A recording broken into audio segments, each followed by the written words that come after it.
তো হ্যালো বন্ধুরা, চলে এসেছে একটা নতুন ভিডিও নিয়ে। তো তোমরা দেখতে পাচ্ছ কয়েকদিন থেকে কিন্তু বেশ ওয়েদারটা খারাপ, মানে দুপুরবেলা রাত্রেবেলা করে বৃষ্টি হতে আছে। তো সেই দিনটি ছিল বৃহস্পতিবার, এবং আমার কয়েকজন বন্ধু বলে যে পিকনিক করবে দুপুরবেলা, এবং আমিও রাজি হয়ে যাই। তো আমাদের পিকনিকে কিন্তু ঠিক থাকে না, আমরা যখন তখন পিকনিক কিন্তু করে নিই মাঝে সাঝে। তো সেই দিনও এরকম নিজের দোকান থেকে সমস্তটা বাজারঘাট করে নিয়ে গিয়ে আমাদের গ্রাম থেকে চিকেন কিনে নিয়ে যাই, সেই বন্ধুর বাড়িতে চলে যাই।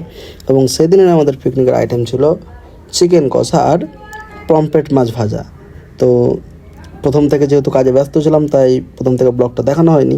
তারপরে মাংসটা ম্যারিনেট করে নিলাম এবং আমাদের রান্না চলছিলো।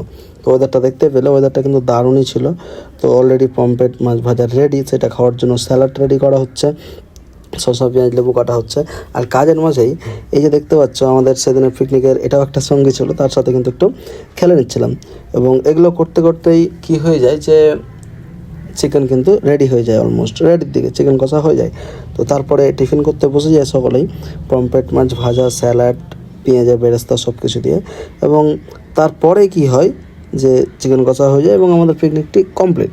তো এরকম কার কার বৃষ্টির দিনে পিকনিক করতে ভালো লাগে তোমরা অবশ্যই জানাবে। দেখা হচ্ছে নতুন কোনো ভিডিও, টাটা।